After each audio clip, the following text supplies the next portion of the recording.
नमस्कार, स्वागत है आप सभी का हमारी खास पेशकश में। आप सभी के साथ मैं हर्षा शर्मा। एसपी अध्यक्ष अखिलेश यादव और आरएलडी अध्यक्ष जयंत चौधरी ने बागपत में प्रचार किया। इस दौरान दोनों ने बीजेपी पर जमकर निशाना साधा। अखिलेश ने कहा कि जनता में सरकार के खिलाफ आक्रोश है, जगह जगह बीजेपी का विरोध है, ऐसे में बीजेपी का सफाया तय है। वहीं जयंत चौधरी का कहना है कि पाकिस्तान के मुद्दे चुनाव में नहीं चलेंगे, सिर्फ उत्तर प्रदेश के मुद्दों पर चर्चा होगी, किसान और गन्ना की बात होगी।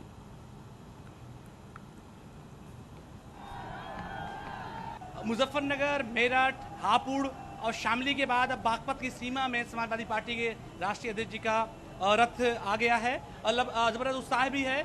हम लोगों ने देखा था जब गाजीपुर से लखनऊ तक का सफर उन्होंने तय किया था, तब रफ्तार 12 किलोमीटर प्रति घंटे की आई थी। अब उन्होंने 6 घंटे में सिर्फ 30 किलोमीटर का सफर तय किया है।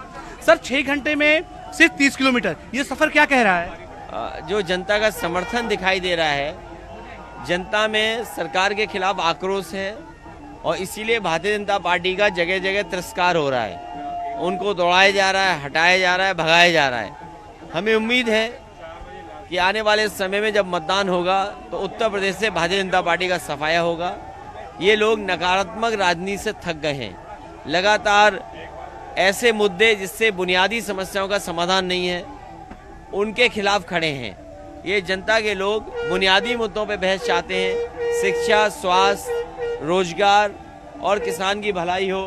किसान के साथ जो अपमान का व्यवहार हुआ है, इसलिए किसान ने ये चुनाव अपने मान सम्मान का समझा है और आने वाले समय में ये किसान, नौजवान और यहाँ के लोग उत्तर प्रदेश से भारतीय जनता पार्टी को हटाएंगे। सर, चौतरफा घेराबंदी आपकी है। अमित शाह, मुख्यमंत्री, डिप्टी सीएम, तमाम लोग आप ही पे वार कर रहे हैं। मैं पर्सनल सवाल पूछ रहा हूँ, कभी आपको फील होता है कि इतनी घेराबंदी के बाद किस तरह की सिचुएशन में आते हैं आप? देखिए, ये चुनाव है और चुनाव जनता लड़ रही है और जब जनता चुनाव लड़ रही है तो हमारा साथ जनता के साथ है। मैं समझता हूँ कि जनता का उत्साह और जोश तमाम चीज़ों को भुला देता है जो विपक्ष कह रहे हैं। विपक्ष की जो सरकार में लोग हैं, उनकी जिम्मेदारी बड़ी है जनता को बताने के लिए कि उन्होंने क्या काम किया है। अमित शाह जी ने एक सवाल आखिरी सर की, अमित शाह जी ने आपको कानून व्यवस्था के मुद्दे पे घेरा है। वो कहते हैं योगी जी की सरकार में कानून व्यवस्था बहुत बेहतर है, अखिलेश जी इस पर सवाल नहीं खड़ा कर सकते हैं।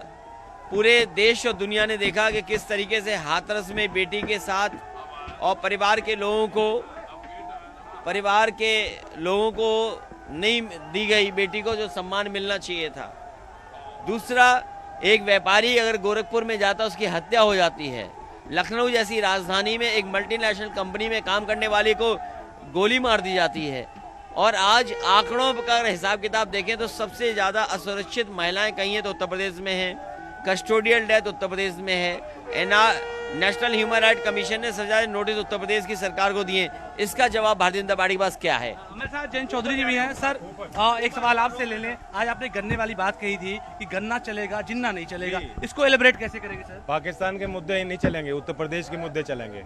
गन्ने की खेती कर रहे किसान, उनकी समस्याएं ये जड़ हैं। इन बातों को लेकर हम चुनाव लड़ रहे हैं और इनका समाधान करना है। धन्यवाद। बहुत बहुत शुक्रिया आपका। मथुरा में समाजवादी पार्टी के कार्यालय में जमकर हंगामा हुआ और मारपीट भी हुई। हंगामे के दौरान फायरिंग की भी खबर है। हालांकि पार्टी नेता फायरिंग की बात को खारिज कर रहे हैं। मामूली बात पर शुरू हुए विवाद के बाद काफी देर तक लाठी डंडे भी चलते रहे।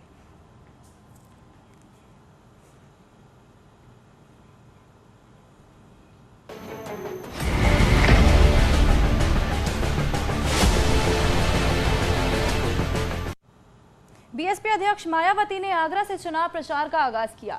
आखिर क्या रणनीति है बीएसपी की और पार्टी कार्यकर्ताओं की चुनाव को लेकर क्या तैयारी है, इस पर न्यूज़ 18 की टीम ने जनसभा वाली जगह पर ही उनसे बातचीत की। बसपा बड़ी जीत के दावे कर रही है, उसका आधार क्या है? सबसे बड़ी बात कि आज बसपा के जो तमाम नेता हैं वो भाजपा पर निशाना साध रहे हैं। ये कह रहे हैं कि भाजपा का फुल फॉर्म है भागो जनता पीटेगी। आइए जानते हैं कि आखिर किस आधार पर ये दम भरा जा रहा है। आप लोगों का प्रचार सबसे देर से शुरू हुआ है, बहन जी ने आज आगाज किया है प्रत्यक्ष प्रचार का, जनसभाओं का, तो आप कह रहे हैं कितनी सीटें लेकर आएंगे, आपकी बहुमत से सरकार बनाएंगे, कैसे संभव होगा? हम लोग वर्तमान सरकार ने जो वादे किए थे रोजगार, स्वास्थ्य, शिक्षा के लिए, इस क्षेत्र में वर्तमान सरकार पूरी तरह फेल हुई है। इस कारण पूरे देश में, पूरे प्रदेश में ये लहर चल रही है कि हमें शिक्षा, रोजगार और व्यापार चाहिए हमें। आपको नहीं लगता देर हो गई? अब मतदान कुछ ही दिन दूर रह गया है और आज से आप ये रैली कर रहे हैं, आगे भी रैलियां होंगी, लेकिन बाकी की पार्टियां चाहे भाजपा हो, सपा हो, रालोद हो, वो पूरी तरह से मैदान में है। कई महीनों से उनके नेता जनता के बीच में है। नहीं, हम लोग क्योंकि हमारा बूथ का हर एक कार्यकर्ता पहले से ही मैदान में घूम रहा है, अपना वर्क कर रहा है, और चुनाव में तो एक दिन में ही मासा पलट जाता है उनके, क्योंकि चुनाव में तो एक दिन पहले ही सब कुछ हो जाता है। तो आदरणीय परमानंद भेंट कुमारी मायावती जी आज आई है, उनका इंतजार था, उनके सभी कार्यकर्ता जमीन स्तर पर काम कर रहे थे, आज उनको सुनने के लिए आए हैं। आज से पूरा माहौल चेंज हो जाएगा। आप मान रहे हैं कि पूरा माहौल चेंज हो जाएगा? कैसे बदलेगा? क्या बहुजन समाज पार्टी अभी भी ये मानती है कि हमारा जो वोटर है वो साइलेंट वोटर है और वो बहन जी की एक अपील पे सीधा हमारे पास आ जाएगा, बटेगा नहीं वो? हमारा बीएसपी का वोटर तटस्थ है, कहीं जाने वाला नहीं है। और अब तो और समाज जुड़े हुए हैं, पूरे यूपी के सब समाज जुड़े, कुशबा, काची और सब समाज की पार्टी बन चुकी है बीएसपी। इस बार ब्राह्मणों को लेकर भी सम्मेलन किया है, उन्हें भी जोड़ने की कोशिश कर रहे हैं। 2007 में सरकार ने बनवाई थी, अब फिर बनवाएंगे ब्राह्मणी। लेकिन कहा यह जा रहा है कि मुस्लिम वोट बैंक जो कभी मुस्लिम मायावती को वोट दिया करते थे या बसपा को वोट दिया करते थे, वो अब सपा की तरफ चले गए हैं। तो बहुमत कैसे आएगा? इतनी सीटें कैसे निकालेंगे आप? जातिगत समीकरण जो है उससे बहुत दूर नजर आते हैं। देखो, मुस्लिम समाज के भी पूरे तरीके से सभी लोग साथ दे रहे हैं और सर्व समाज ही साथ दे रही है बहुजन समाज पार्टी के, और सबरे यहाँ के 9 के 9 विधायक, और बहन जी यूपी में सरकार पूर्ण बहुमत से बना रही है इस टाइम, और सभी 9 विधायक हमारे यहाँ से सही तरीके से जीत हासिल कर रहे हैं। क्या कह रहे हैं आप? बसपा की सरकार कैसे आएगी? मुकाबला तो बीजेपी और एसपी के बीच दिख रहा है। वोट देकर आएगी हमारी बहन जी, आएंगी 100% आएंगी हमारी बहन जी। वोट हम देंगे तो सरकार क्यों नहीं आएगी? जब हम वोट देंगे तो सरकार क्यों नहीं आएगी? हमारी बहन जी फुल बहुमत से विजयी होंगी। हम बहन जी को जिताएंगे, बहन जी हमारी जीतेगी। 5 बार मुख्यमंत्री बनेंगी बहन जी, फुल बहुमत से जीतेगी हमारी बहन जी। 2022 में मुख्यमंत्री बनेगी। पहली बार पहली देश के। तो ये सभी कह रहे हैं पूर्ण बहुमत से जीतेंगे, हमारी बहन जी आएंगी। ये बताइए ये होगा कैसे? सपा और भाजपा बहुत पहले से प्रचार कर रहे हैं, बहन जी तो आज आई है, देर नहीं हो गई। बहन जी का वोटर कोई हिलता नहीं है, वो आए क्या ना आए, ये तो छोटे लोग हैं, पैसों से बुलाई गई भीड़ भाजपा और सपा। बहन जी के लिए ये कोई पैसे से बुलाई गई भीड़ नहीं है, ये पैसे से बुलाई गई भीड़ नहीं है। बहन जी के शासन में अच्छा काम देखने को, प्रशासन सीधा चलता सीधा। बताइए बहन जी आएंगी तो क्या करेंगी? क्या उम्मीद है? बहन जी आएंगी तो सबसे पहले सब रोजगार, जो कि मोदी ने 2 करोड़ रोजगार सबको निजीकरण कर दिया उसका। बहन जी की सरकार में लॉ और कानून एकदम टाइट रहता था, उसको सबको खत्म करने का काम मोदी ने किया। मोदी अभी तो माफिया जेल भेजे जा रहे हैं, क्राइम कंट्रोल हुआ है तो बनाए भी तो उन्हीं ने हैं, जिनको जेल अब क्या भेजेंगे? सपा सरकार में राजा भैया को जेल भेजा था बहन जी ने। सरकार हमें बहुत अच्छी है, इस सरकार से हमें लाभ है, और हमारा जाटवों का एक चक्कर है तो यहाँ आप देख रहे हैं कि ये बसपा के समर्थक है, सुरक्षा के कड़े इंतजाम यहाँ पर है और हाथी के यहाँ नारे लगाए जा रहे हैं। तो उम्मीद है कि बहन जी अब सरकार बनाएंगी, बहन जी अब आएंगी। ये बताइए क्या मुद्दे हैं? मुद्दे क्या है? मुद्दे क्या है? मुद्दे किसके मुद्दे? जनता के मुद्दे क्या है? कैसे आएंगी बहन? शिक्षा, रोजगार, कानून व्यवस्था, बहन माता बहनों की सुरक्षा जनता यह चाहती है।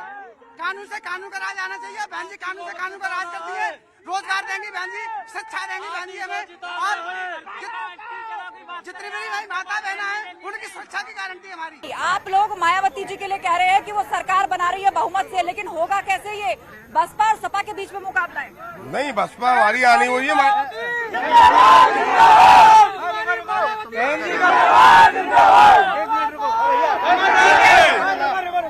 बहन जी हमारी सत्ता में आ रही हैं। इस बार आगरा की 9 की 9 विधानसभा हम जीत रहे हैं, और 9 की 9 विधानसभा हम जीत रहे हैं आगरा की, और बहन जी हमारी सत्ता में आ रही हैं, इसमें कोई दो राय नहीं है।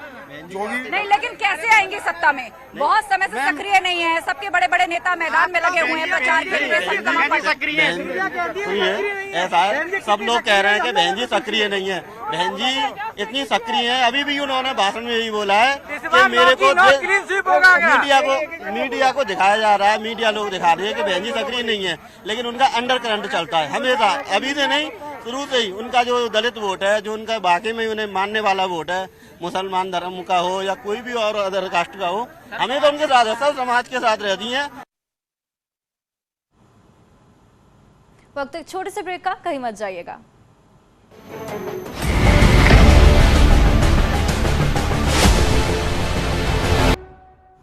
पश्चिमी यूपी में अमित शाह के डोर टू डोर प्रचार को लेकर यूपी सरकार में मंत्री जितिन प्रसाद ने उनकी तारीफ की और एक ट्वीट भी किया।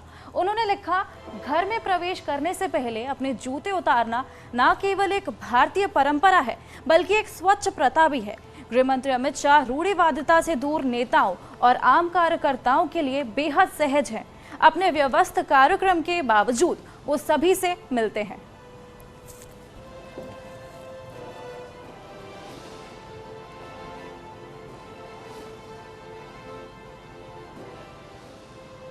चुनावी क्विज में आज का हमारा सवाल था, उत्तर प्रदेश की पहली महिला मुख्यमंत्री कौन है? इसका सही जवाब है सुचेता कृपलानी। हमारे कई दर्शकों ने इसका सही जवाब दिया है। आज हमारे 3 विजेता हैं। रघुवीर निषाद, इन्होंने सबसे पहले सही उत्तर दिया। आरिफ जैदी ने भी आज के सवाल का सही जवाब दिया है और वो भी विजेता हैं। आज के तीसरे विजेता राकेश शुक्ला हैं।